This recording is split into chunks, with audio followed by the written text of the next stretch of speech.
Today, we're going to dive into a philosophy that completely flips our idea of happiness on its head.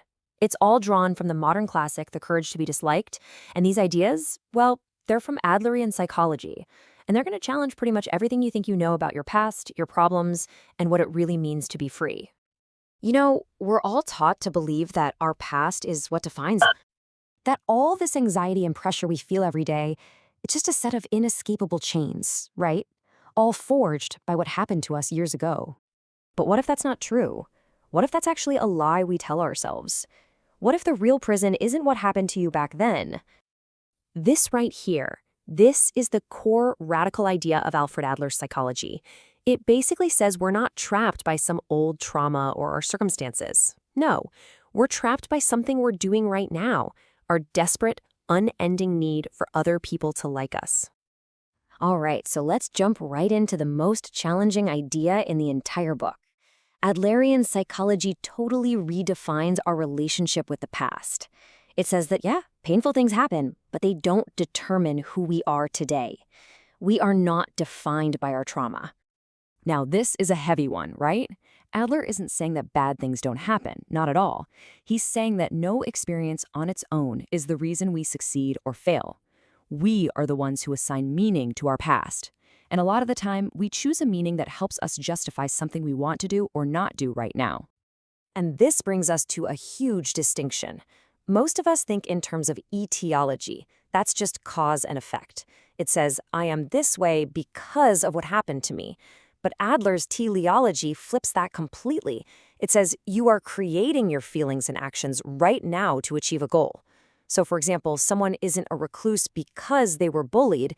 They're using the memory of being bullied to achieve their current goal, which is to avoid the scary, difficult work of building new relationships. See the difference? So, okay, if the past isn't the real problem, then what is? According to Adler, the root of all our unhappiness, every last bit of it, comes from one single place. Just think about it for a second.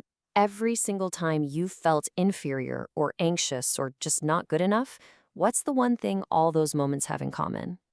It's other people.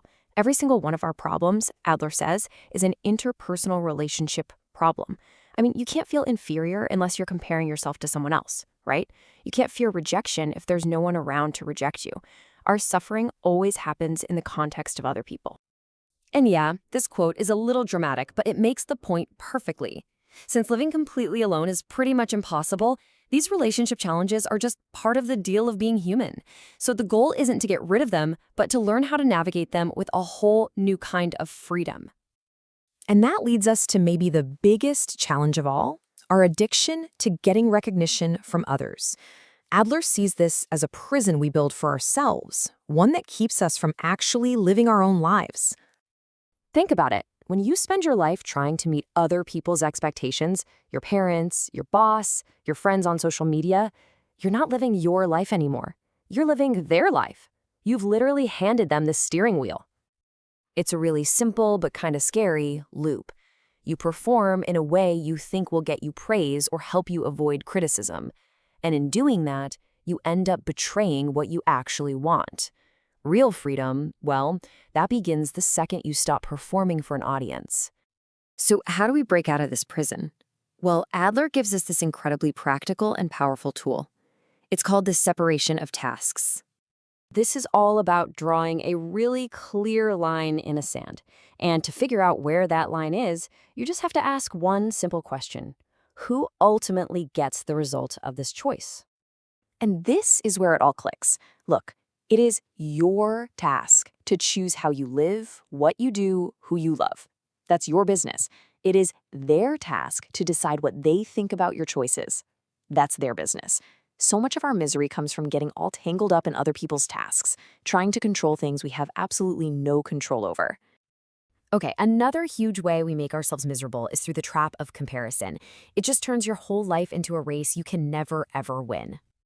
When you see life as a competition, you start seeing everyone else as an opponent. You can't be genuinely happy for their success because, in your mind, their win is your loss.